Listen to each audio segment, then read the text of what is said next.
So good morning, everyone. I am Taniya Mishra, founder and CEO of SureStart, where our goal is to build up the next generation of diverse AI talent through technical training, sustained mentoring, and intentional amplification of the kind that you're seeing here today. I am so delighted to welcome you all to the Student Innovators Showcase, featuring AI-driven social impact innovations from student innovators in the MIT FutureMakers program. The MIT FutureMakers program is offered by the MIT RAISE initiative. RAISE stands for Responsible AI for Social Empowerment and Education, in collaboration with SureStart.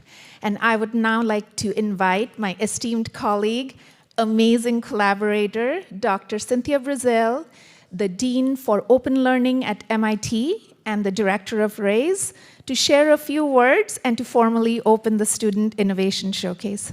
Cynthia?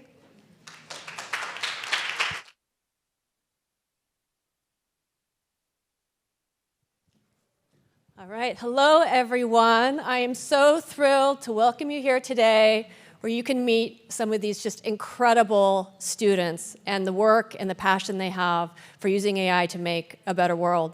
So Taniya, thank you so much for the introduction. You know a little bit about me. I want to give you a little bit more background about the FutureMakers program that RAISE offers, and introduce our panel, give you a little bit of a sneak peek or taste of what happens in the FutureMakers program. So MIT RAISE established the FutureMakers program 2 years ago, really with the focus of preparing emerging, diverse young talent pipelines in collaboration with SureStart. We believe in preparing young people from middle school and high school and undergraduate years to form cross-grade band teams. The program is completely free. It's a 6-week summer program, and it's virtual by design so that we can accept students from all over the country. In fact, I think for these teams, it's the first time they've actually met each other in person. They've been working virtually to this point. And as we all know, hybrid skills has become a critical ability for people today as well. So there's 2 tracks. There's a deep learning track, and there's a AI with App Inventor track. So the first 4 weeks of the program, the students learn about the technology. They also learn leadership skills, computational action skills, entrepreneurial thinking skills, and human-centered ethical design skills. In the last 2 weeks of the program, they form teams, they have a mentor, and they engage in an entrepreneurial-style create-a-thon that ends in a pitch competition. So in that, they choose a problem that they're passionate about. They bring everything they've learned together to basically prototype a working solution and then present it to a panel of expert judges in an entrepreneurial pitch. And the teams that you have here today are the winning teams from both tracks from the last 2 years. And so we're so thrilled to have them here to be able to show you their work and their passion. We have a panel of judges to give you a little bit of taste of what this looks like. So I'd like to welcome T.D. Harley, Senior Program Officer from the Bill and Melinda Gates Foundation, Rajan Sheth, CEO and co-founder of Chiron Learning, Ike Ramos, Regional VP of Sales at Nearpod and Vocabulary, and Chase Dillon, who's a young actor who's committed to impact-focused organizations and has already been coaching our teams on communication skills to help them get ready for today. So they will be our expert panel of judges. Each one will ask the team 1 question. And we are all here in celebration to acknowledge these incredible young people, because this presentation here, it's the grand prize. It is a full expense-paid trip to come here to attend ASU+GSV, to present their work, and to be able to experience this community of incredible people. So please welcome me, and just celebrating what they've all done to be here. I want to acknowledge their parents for supporting these incredible young people. I want to acknowledge SureStart for all of the work that they've done, really devoted work to preparing these young people for their big presentations today. And so with that, I'm going to introduce the first team. Team Legal Linguists. Woohoo!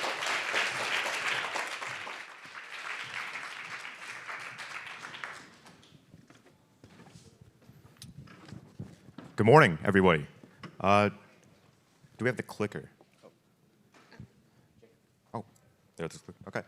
Today, we're going to be talking to you about Legal Lingo, a translation website that we've made. Hi, everyone. I'm Xiaoyi Liu, an undergrad at Washington University in St. Louis. Hello, my name is Layla Nabegu, and I'm an undergraduate at Yale University. Hi, my name is Franklin Wu. I am an upperclassman at Lamar High School. Hello, I'm Mustafa Okaz. I'm an upperclassman at Tonka's Community High School. And my name is Jacob Sheikh. I'm a student at GMU. Now, the problem we aim to solve with Legal Lingo is the fact that legalese is hard to understand, and we're all children of immigrants. That means we firsthand know the problems immigrants face. Growing up, it was a shared experience for us to have to translate things for our parents, anything from leases and loans to citizenship documents. Google Translate is fast but inaccurate, and humans are accurate but unaffordable for the average immigrant. So we aim to fix that problem. That is why I've created Legal Lingo. Legal Lingo is a web app that's designed to help immigrant adults understand legal documents. We hope to do this in two ways. Firstly, we are an aggregator, which means we have combined human translation and machine translation. Secondly, we hope to make legal documents more comprehensible by identifying specific legal vocabulary and translating them into the desired language.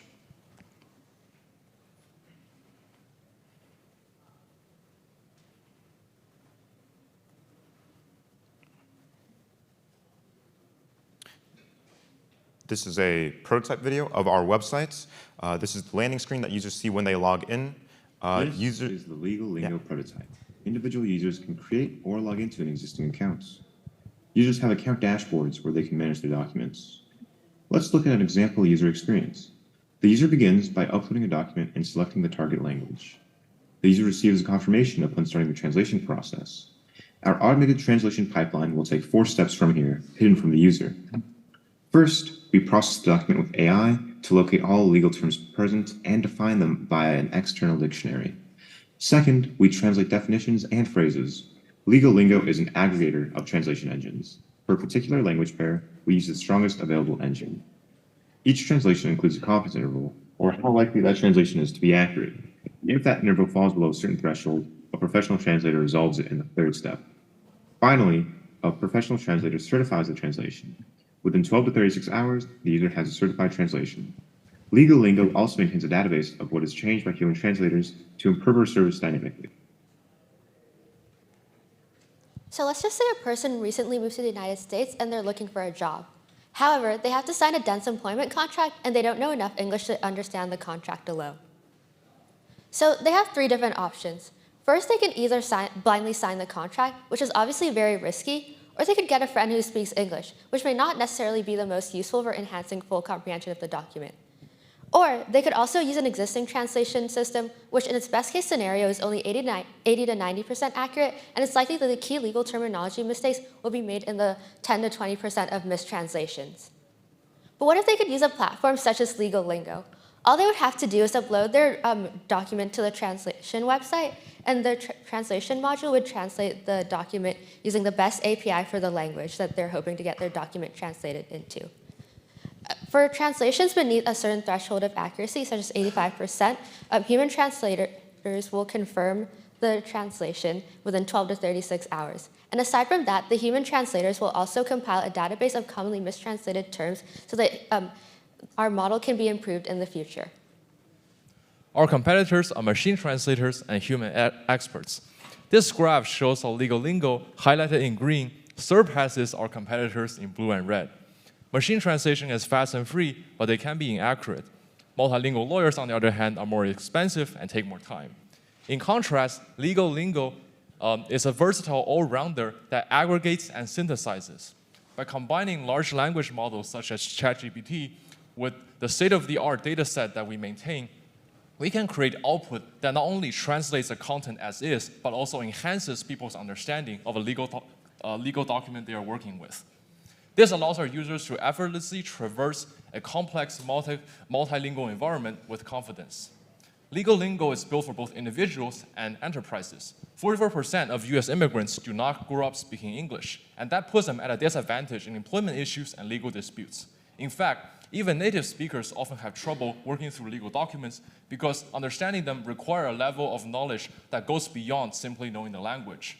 Multinational industries such as healthcare, education, and manufacturing all rely on legal translation to grow their business abroad and connect with foreign clients. On to some funding logistics. Federal resources that are directed towards closing discrepancies caused by language barriers are primarily provided through the federal program CHIP, and in 2009, funding for state expenditures was increased under CHIPRA, demonstrating the need for more translation services. And the need for quality translation can be evidenced by the US government's allocation of over $517 million over the 1 year for translation contracts. And with our competitive advantage, we see this as a potential source of seed money for legal lingo. For people who wish to use our product, we have two plans. We have a free plan for individual users that comes with approved advertisements and human certified translation within 24 to 36 hours. We have another plan that's paid through a license model designed for enterprise users. It comes with no advertisements and faster human certified translation within 12 to 18 hours. It comes with also additional features such as usage analytics and access to our legal lingo API. Ultimately, both services provide access to our hyper pipeline and our premium translation. The following ethical AI matrix breaks down legal lingo's values and stakeholders. For individuals, legal lingo's accuracy and quality and data-driven affordability fosters access to resources and opportunities. For enterprises, legal lingo's applications in business negotiations and customer service can expand their consumer base and amplify their global impact. For the government, we believe legal lingo can be the bridge across both language barriers and cultural differences, creating more room for understanding, discourse, and empathy in this diverse democratic society. Special thank you to everyone on the slide. We included our GitHub, and now we're open to any questions. Thank you.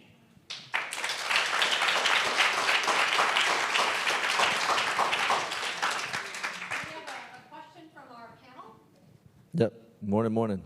First of all, let's give them one more loud round of applause. Incredible job. I think you guys had an incredible idea, first of all, so just want to share some positive feedback. I know myself personally, having been a principal of a school that was 67% English learners, you know, something like this would be very impactful in helping bridge that language gap. So I have a couple questions. I'll start with one. I'm just curious. I think the idea is incredible. Have you guys done some backwards designing and thinking about maybe what are some of the barriers to adoption that you would anticipate, and how you would like mitigate it to bring this, to scale as effectively as possible? Absolutely, yeah. So we are all mostly college students, and especially on our campuses, we have a very diverse college student body. So in talking about adaptation, this is another website, right? What that means is it's very hard to put it in the hands of the user, because you Google Translate and you'll see Google Translate. So we have a couple approaches to address that, to build a market share and carve out a niche. The first approach is starting local, is starting on our college campuses, working with our international students and building a loyal consumer base there. The second is when we go to market, we plan to work on promotionals and partnerships. So with relevant law firms, with immigration law firms, right? With people or businesses on the borders, we plan to work with them to put our app in the hands of the user. And that's where we plan to start building that market share, as well as using search engine optimization to make our website more easily findable. Awesome, incredible. Do we have time? One more question? Or do we need to move on? Okay, yeah. The last one I would say is, have you guys thought about any other, not necessarily legal language per se, but other avenues that maybe would allow you to expand your market in the future? Absolutely, yes, sir. So we're starting legal because that's why we're doing this. But the beauty of translation is it's a fundamentally human problem.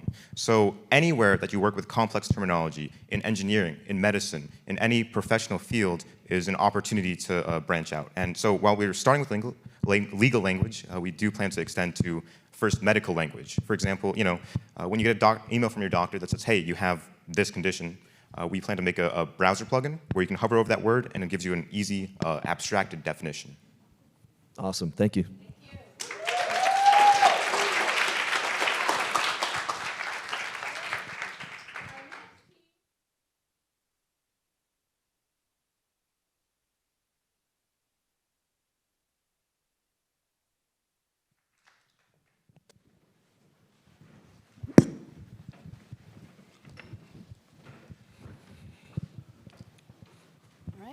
Good morning, ASU and GSV. We're a team at Youth of Tech presenting Vividly.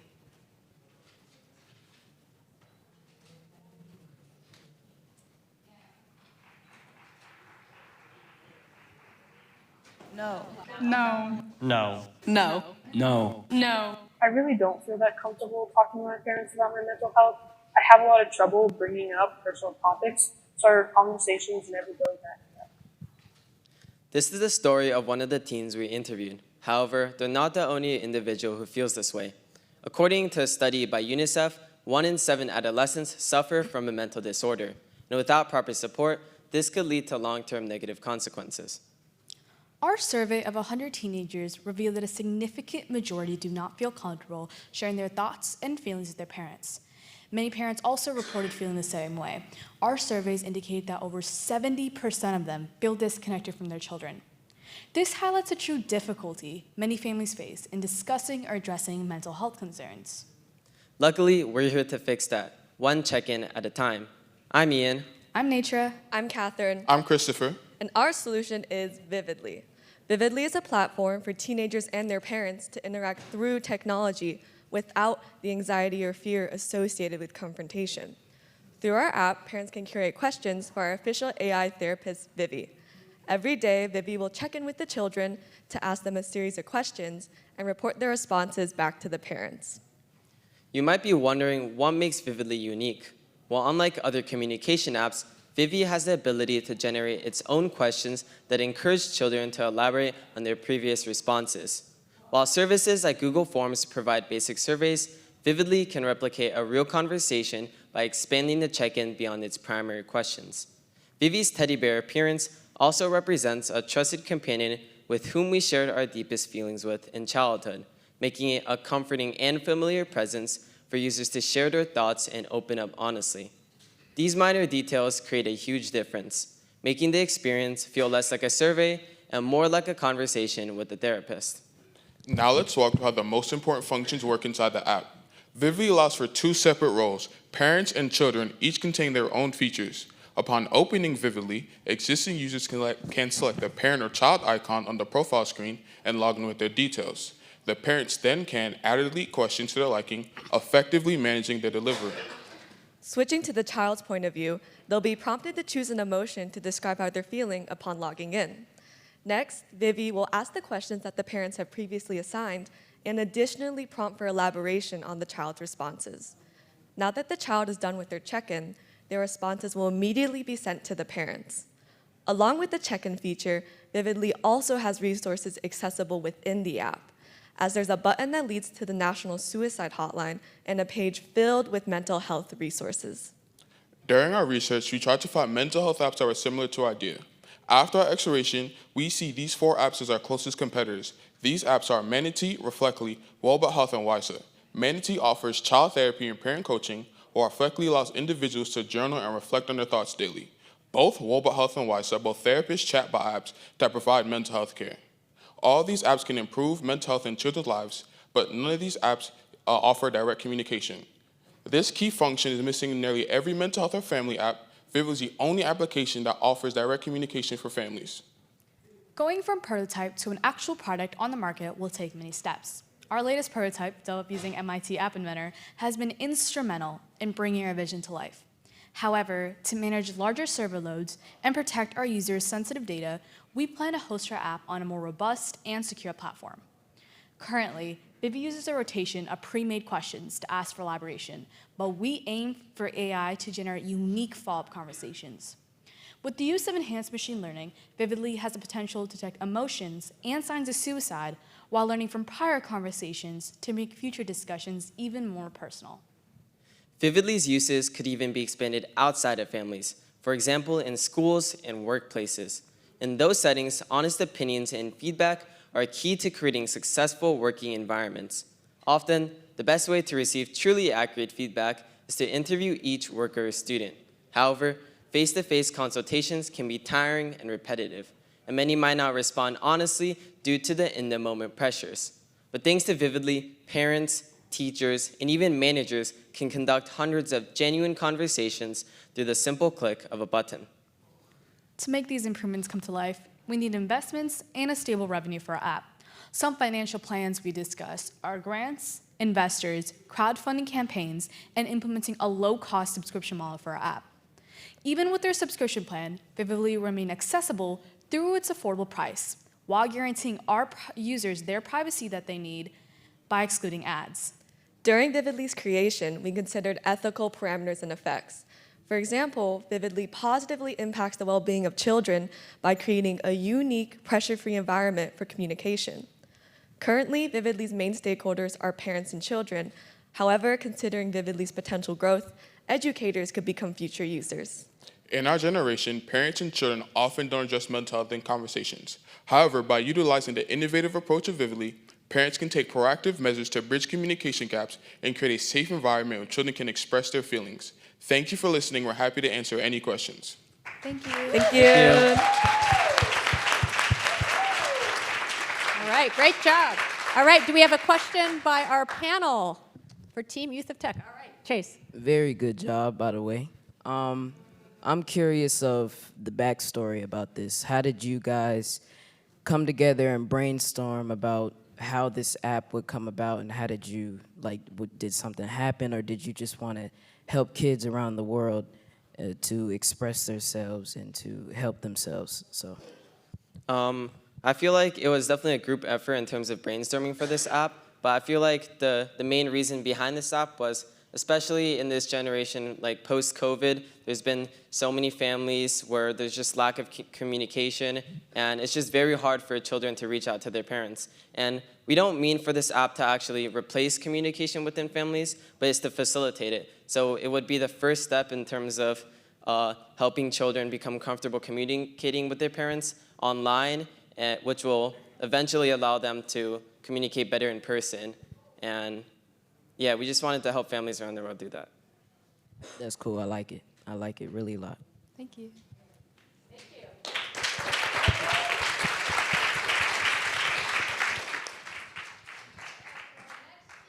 Team Luthos.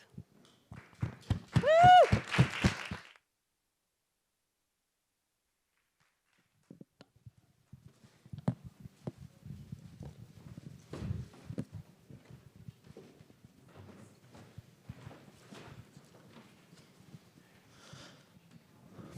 Hi, welcome. Hi, welcome to AR Foster Care app, created by Team Plutos. Meet the team. I'm Elijah Arias, and I'm in 7th grade. I'm Isan Kona, and I'm in 7th grade. I'm Ashley Gomez, and I'm in 9th grade. I'm Reese Robinson, and I'm in 10th grade. The problem that we are trying to solve is the abuse and neglect foster children face. Did you know that as many as 28% of children in foster care have reported abuse? A study published by the Administration for Children and Families showed that around 678,000 children reported maltreatment out of the 3.5 million children who participated in the investigation. 30.8% of these children reported neglect. The sole purpose of this app is to give a voice to the otherwise voiceless. The foster care system is usually a scary place to be as a child, and I think of a family member placed in the foster care system as a young boy who suffered many years of abuse. I believe that if he had something like AIR to tell about his abuse, his years of abuse wouldn't have affected him so deeply. Now, we've created something like AIR, so no child will have to go through that again. Our solution to this is our app, AIR. Our app provides daily mental health check-ins, peaceful-looking UI, and ways for the child to contact their social/caseworker or the police. The best part is that all of this is hidden by a dupe homework help screen to keep the child safe. Here is our app demo.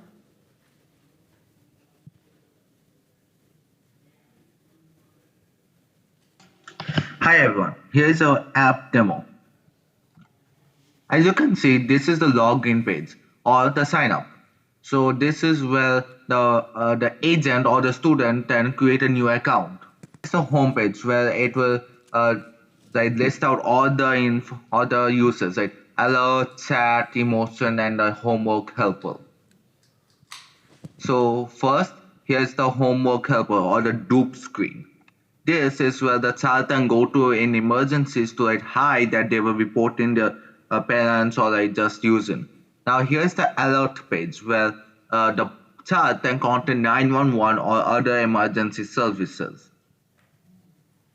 And then to example that, we call one of my teammates Assi, and as you can see, it worked. Now here's a chat page where the student or the agent can chat with each other. So right now I'm using going with the student way. So like I said hi agent, and like it showed us like how a chat feature really works. And then here's the emotion screen where it's like a daily checkup screen, and then it detects, and our machine learning detects if the child is happy or sad. But later we are going to improve it to detect like injuries or those stuff. And then we have a few questions to like how are you feeling today, like happy, sad, those stuff. How is our app similar to products that already exist? Well, after various amounts of research, we found apps that are similar and that target the foster care system. But none of the other apps target the foster care system for the child. This app provides help and security for the child and to report abuse and neglect from their foster parents. After we sent out surveys to real-world kids, we asked 3 questions. The first question we asked was if they had ever felt unsafe around an adult. 51.2% replied yes. The next question asked was if they had a specific way to contact for help. 54.8% replied yes. The last question asked was if they had experiences as a child that was related to parental abuse. 16.3% replied yes, while 83.7% replied no. Please keep in mind that the respondents were mainly junior high students and senior high students. On the screen now is our ethical AI matrix. There will be 3 stakeholders who are involved with AIR. That is the child, who is the central part of the equation, the government official assigned to the child, and the police who might get involved in threatening situations. We discussed 3 ethical dimensions while building AIR, which are safety, autonomy, and accountability.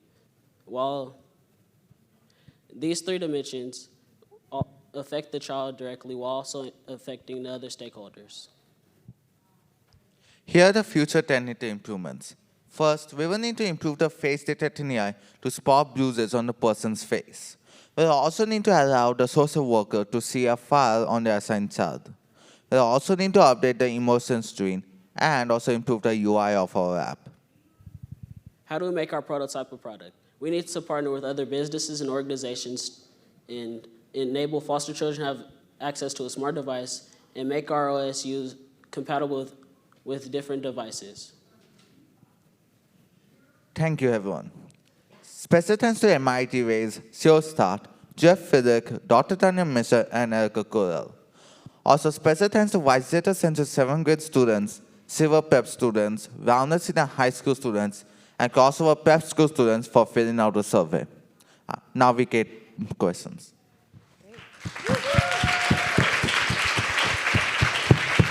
Awesome.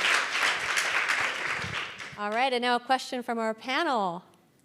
I just want to commend you all for taking what is a really, really difficult but really, really important issue and putting your minds together to find an amazing solution. This is really impressive, so I hope you're very, very proud of yourselves. You gave us a sense of sort of some of the additional enhancements for the product as you think about it, and then also the partnerships in order to get it into people's hands. But I'm thinking about also the implementation, because there's a piece about how ensuring that the government agents, the caseworkers, the social workers, as well as the law enforcement understand how to use it, as well as the foster kids, so that they can get the best use out of it. How have you thought about, that implementation and what it would take to ensure that everybody understands the power behind the product and what it can do to keep young people safe? First of all, to get more people to know about the product, we are first going to we are trying to contact government agencies around the world, and if they allow us, we will try to get this app onto the foster children's phones, and we will see how it goes from there. If they've been abused and if it works, then many more and if it works, then we will try to contact other government agencies and get more foster children to have this app. Okay. Do you have one more question? And one of the things that I think is really powerful about this product is the fact that you've thought about the dupe screen and a way to ensure that young people can, without, alerting perhaps the person who is perpetrating whatever abuse. Can you share more about sort of that idea, how that came to fruition, how you thought about, protecting the young person while they have the opportunity to alert someone? I mean, obviously, if the child is being abused while in the foster home, then the foster parent is also going to try to cut them off from the outside world. So we had to figure out a way to get the app into the foster child's hand without alerting the foster child that the child has a way to seek help. So we were thinking and we brainstormed it and we figured out a way that we decided that we would have the app be disguised as something else, so the foster child will have the ability to contact help without alerting their foster parent. And I guess a foster parent's not going to stop their young person from doing homework, so homework help was a really smart decision. You all have done a really good job.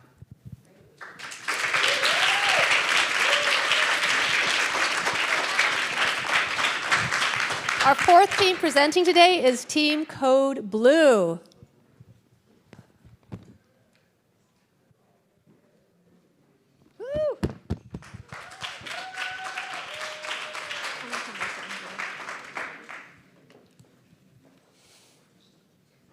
All right. Hello, audience. My name is Ashmitha Kumar, and on behalf of Code Blue, I am proud to present FAST, a life-saving app that detects some of the first signs of stroke.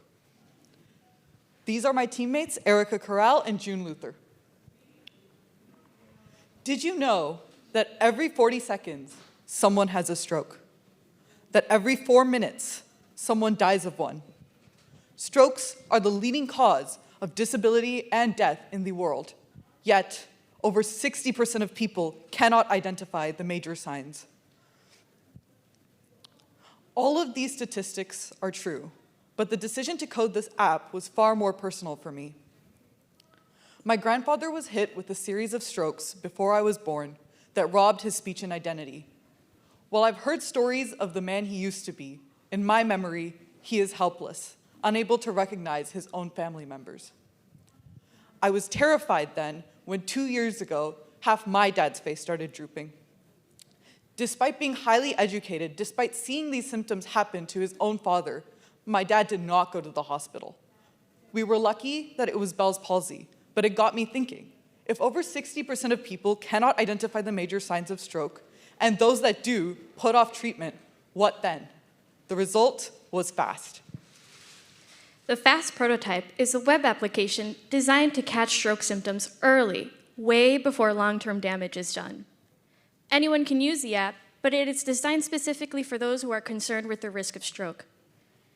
Our product can be used on any device with a camera and internet access, such as a phone or a laptop. Users can visit our website and create a unique account with preferences such as emergency contacts saved.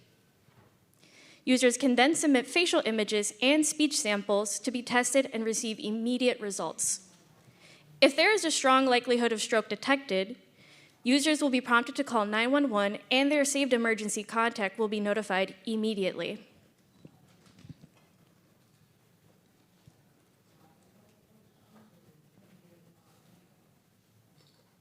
Welcome to FAST. 1 second Our for the app demo. uses a webcam and mic to analyze signs of stroke. Here is a page you will see if no danger is detected. Due to not having a person who is experiencing facial asymmetry, here is our model successfully detecting facial asymmetry on a test image. Here is our model working on slurred speech. God. If stroke symptoms are detected, you will be led to a warning page and a button that will call the set preferred emergency contact or 911. You can see when pressing the button, I receive a call. Let's talk about demand. To gauge the interest of potential users, we surveyed 35 respondents about their feelings on a stroke detection product and personal experience with strokes. 83% of responses indicated that users would feel more secure if there was a way to catch a stroke or neurological disorder early. When asked how they would react to someone experiencing stroke symptoms, respondents overwhelmingly replied, call 911, go to a hospital, or call a close relative. This feedback indicates that a notification system to alert emergency contacts and services would be valuable to users.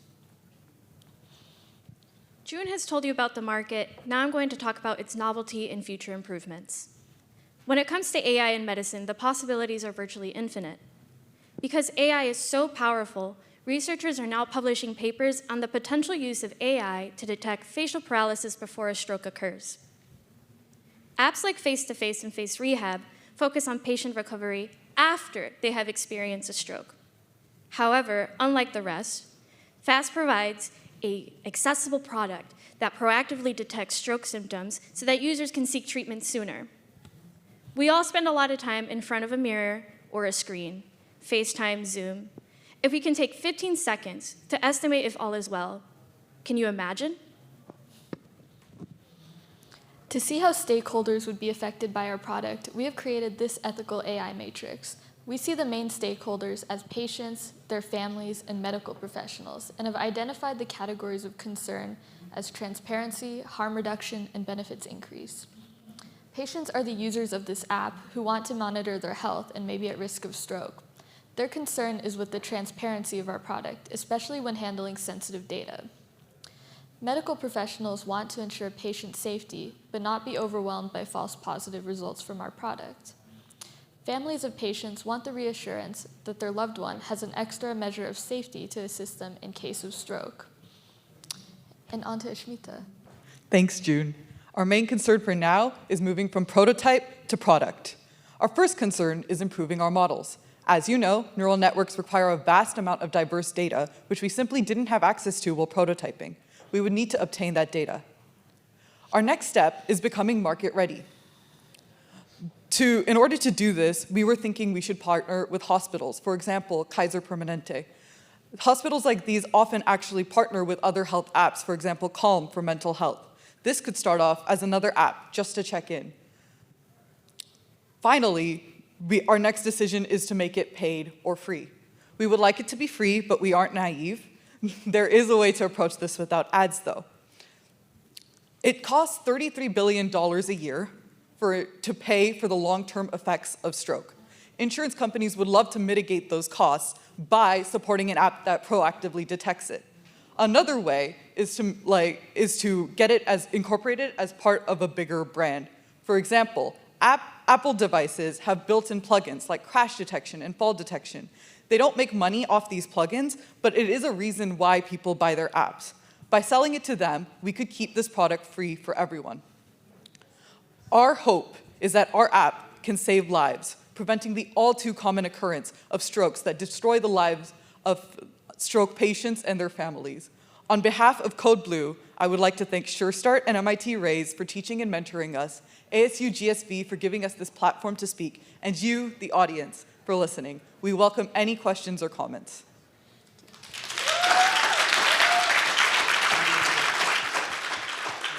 All right. Question from our panel. Well, I just have to say, this is a fantastic use of AI. It's incredible to see how you might be able to actually save lives with AI. And I have a couple questions for you. One that's more just for my own education, and then also in terms of how you implement this. How quickly do you need to detect once a face starts drooping before somebody is actually having a stroke? And the second part of that is, given that people may not go to a separate app, are there ways that you can integrate this into things that people do every day, such that they don't have to go somewhere separate? So I'm really glad you asked those questions. With strokes, time is absolutely key. I would say that long-term damage, it would vary depending on the person, but it does tend to set in 30 minutes to an hour after. And every minute you wait tends to cause more possibility of long-term damage. For example, paralysis, and especially in the terms of ischemic strokes. So to cover the second part of your question, we are hoping, as we keep building out this prototype, to have it as a plugin in things that we use very often. For example, facial recognition. When we open and unlock our phones in just like every moment throughout the day, that's a good time. When we go on Zoom or FaceTime, we use it all the time. That's another good time. So we are looking into how to build it in as part of just a built-in plugin instead of an app that you actively like open. That's brilliant, especially for things like unlocking a phone. That's something people do several times an hour, and so that's fantastic. Well, congratulations. Thank you for pursuing this. Thank you.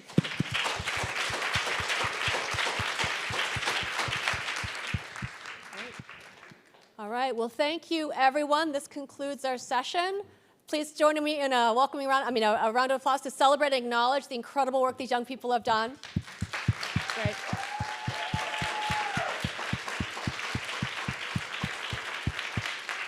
And again, a big shout out to ASU+GSV for creating this special session for these kids to be able to show the amazing work and their amazing creativity and using AI to make a better world.